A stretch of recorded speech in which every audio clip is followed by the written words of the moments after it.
नमस्कार, मैं हूं अनुज मिश्रा और आप देख रहे हैं SPN9 न्यूज। मध्य प्रदेश में शिवराज सिंह चौहान की जो सरकार है बीजेपी की, वो हमेशा यानी कि आए दिन से सवालों के घेरे में है। यानी कि मुश्किलें कम नहीं हो रही हैं।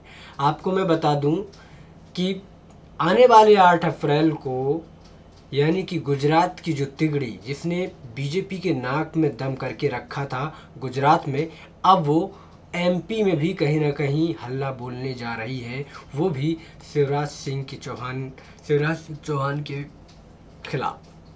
आपको मैं बता दूं कि हार्दिक पटेल, अल्पेश ठाकुर, जिग्नेश मेवानी 8 अप्रैल को एक साथ सागर जिले के गढ़कोटा में आयोजित किसान सम्मेलन एवं प्रदर्शन में हिस्सा लेंगे। गुजरात के इन 3 युवाओं नेताओं के कार्यक्रम में भारतीय जनता पार्टी के स्थानीय नेताओं की सक्रियता चौंकाने वाली है।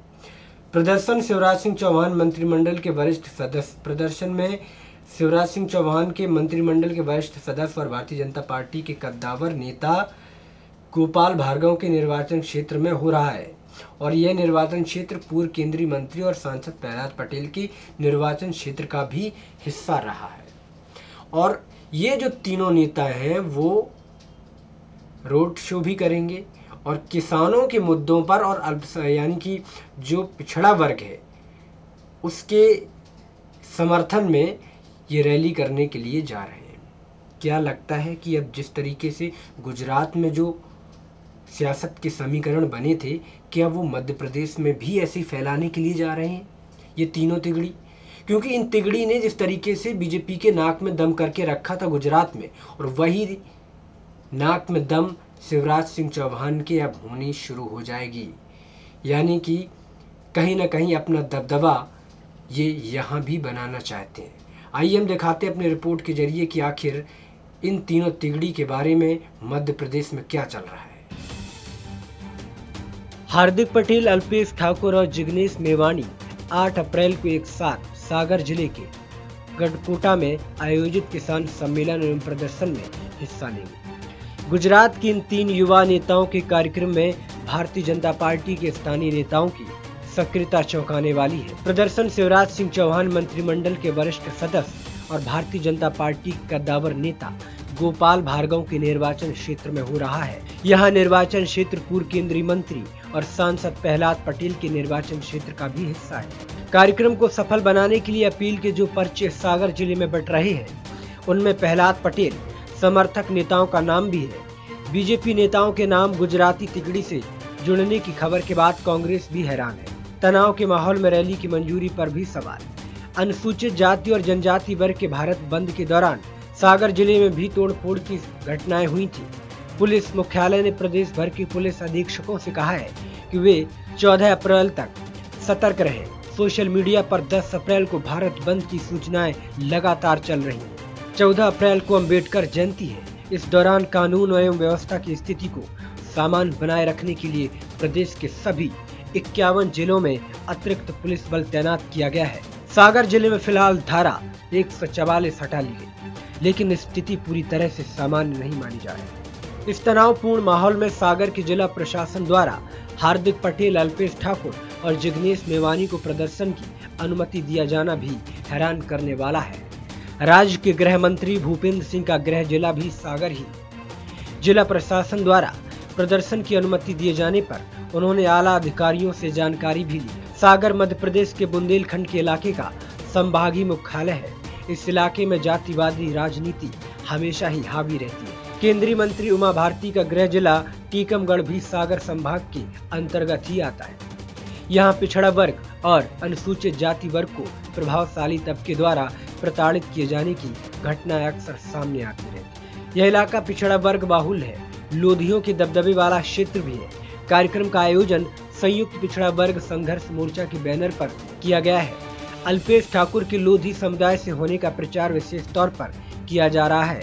समूचे बुंदेलखंड में भारतीय जनता पार्टी के नेता कई गुटों में बटे हुए हैं। गृह मंत्री भूपेंद्र सिंह और वित्त मंत्री जयंत मलैया को जहां मुख्यमंत्री शिवराज सिंह चौहान का समर्थन माना जाता है, वहीं पंचायत एवं ग्रामीण विकास मंत्री गोपाल भार्गव की पहचान मुख्यमंत्री विरोधी नेताओं में है। वे लोधी हैं। प्रहलाद पटेल ने पहली बार दमोह लोकसभा क्षेत्र से वर्ष 2014 में चुनाव लड़ा था। इससे पहले वे सिवनी, बालाघाट और छिंदवाड़ा से चुनाव लड़ चुके हैं, जबकि वे नरसिंहपुर जिले के निवासी हैं। कुछ माह पहले तक प्रहलाद पटेल भी मुख्यमंत्री शिवराज सिंह चौहान के घोर विरोधी माने जाते थे। 3 माह पूर्व मुख्यमंत्री शिवराज सिंह चौहान ने मंत्रिमंडल के विस्तार में पटेल के विधायक भाई जालम सिंह पटेल को राज्य मंत्री बनाया था। इसके बाद से ही मुख्यमंत्री चौहान को लेकर प्रहलाद पटेल के स्वर कुछ नरम पड़े हैं। गुजराती युवा नेताओं की तिगड़ी के कार्यक्रम में प्रहलाद पटेल के सांसद प्रतिनिधि कमलेश साहू का नाम प्रमुखता से सामने आया है। नाम सामने आने के बाद कमलेश साहू को भारतीय जनता पार्टी ने निष्कासित कर दिया है। निष्कासन के बाद कमलेश साहू ने कहा कि मेरा मोर्चा के कार्यक्रम से कोई लेना देना नहीं है। साहू ने कहा कि कार्यक्रम में बहादुर सिंह लोधी सक्रिय भूमिका निभा रहे हैं। बहादुर सिंह लोधी पिछले 40 साल से राष्ट्रीय स्वयंसेवक संघ से जुड़े हैं, पदाधिकारी भी रहे हैं। एक अन्य नाम राजाराम बड्डा का भी है। ये बीजेपी नेता हैं। जिस रहली विधानसभा में क्षेत्र में हार्दिक, अल्पेश और जिग्नेश की रैली हो रही है, वहां पिछड़ा वर्ग बाहुल क्षेत्र है। गोपाल भार्गव 1985 से इस क्षेत्र से लगातार चुनाव जीत रहे हैं। ये भारतीय जनता पार्टी की सर्वाधिक सुरक्षित सीट मानी जाती है। ज्यादातर युवाओं को पता ही नहीं है कि वो क्यों लड़ रहे हैं। इस क्षेत्र में ब्राह्मण मतदाताओं की संख्या मात्र 10% है। क्षेत्र में भार्गव की लोकप्रियता के कारण कांग्रेस का पिछड़ा कार्ड हमेशा के ही नाकाम रहा है। भार्गव की घेराबंदी के लिए इस बार गुजराती तिगड़ी का सहारा लिया जा रहा है। फिलहाल पिछड़ा वर्ग का दलीय सीमा तोड़ना दिखाई दे रहा है। पंचायत एवं ग्रामीण विकास मंत्री गोपाल भार्गव कहते हैं कि मेरे क्षेत्र के लोग समझदार हैं, जातिवाद के हथकंडे में नहीं आएंगे। हार्दिक पटेल 3 दिन मध्य प्रदेश में रहेंगे। संयुक्त पिछड़ा वर्ग संघर्ष मोर्चा का कार्यक्रम जिस बुंदेलखंड क्षेत्र में हो रहा है, वहां पाटीदार निर्णायक भूमिका में नहीं है। इनकी संख्या भी काफी कम है। हार्दिक पटेल बुंदेलखंड से पहले नीमच और मंदसौर में भी कई कार्यक्रमों में हिस्सा ले रहे हैं और यह क्षेत्र पाटीदार बाहुल्य है। पिछले साल किसानों पर हुई फायरिंग की जांच के लिए गठित आयोग इस दिनों मंदसौर में सुनवाई भी कर रहा है। हार्दिक को 2 दिन नीमच और मंदसौर में रहेंगे। 8 तारीख को वो रायसेन जिले के बेगमगंज से रोड शो करते हुए पहले सागर और फिर गड्डाकोटा जाएंगे। उनका यह रोड शो लगभग 100 किलोमीटर का होगा। रायसेन जिला मुख्यमंत्री शिवराज सिंह चौहान का पुराना संसदीय क्षेत्र है। वर्तमान में विदेश मंत्री सुषमा स्वराज इस क्षेत्र का प्रतिनिधित्व करती है। मध्य प्रदेश में अगर ये तिगड़ी आती है तो यकीन मानिए कि ये तीनों तिगड़ी शिवराज सिंह चौहान को सत्ता में बैठने पर न बैठने के लिए कुछ भी करेगी। यानी कि अल्पेश ठाकुर, जिग्नेश मेवानी और हार्दिक पटेल पूरी तरीके से बीजेपी के खिलाफ हल्ला बोलने के लिए तैयार हैं, क्योंकि कर्नाटक में जिस तरीके से विधानसभा चुनाव है, राजस्थान में विधानसभा चुनाव है आने वाले दिनों में, मध्य प्रदेश में भी चुनाव है। ऐसे में मध्य प्रदेश को बीजेपी की पकड़ से दूर कराना चाहती है क्या ये तिगड़ी?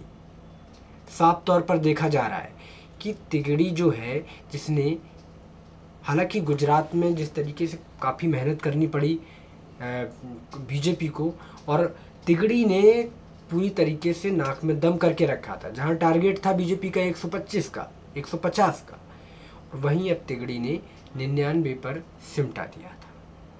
साफ तौर पर ये देखा जा रहा है कि अब मध्य प्रदेश में सियासत बहुत तेज गरमाने वाली है। अभी पिछले दिन जिस तरीके से नर्मदा यात्रा, जिस तरीके से नर्मदा घोटाले को लेकर के जिन बाबाओं ने एक जंग छेड़ी थी शिवराज सिंह चौहान के खिलाफ, और उन्हीं बाबाओं को राज्य मंत्री का दर्जा दे दिया। उनको तो शिवराज सिंह ने मुंह बंद करा दिया, लेकिन एक का मुंह बंद कराया तो दूसरा, फिर तीसरा, फिर चौथा उसका मुंह खुलेगा।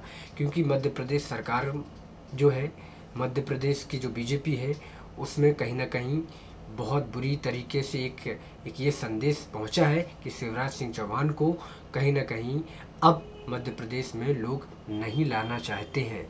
हालांकि बीजेपी सरकार इससे बहुत अच्छी तरीके से वाकिफ़ है कि मध्य प्रदेश में शिवराज सिंह चौहान के खिलाफ हवा चल रही है।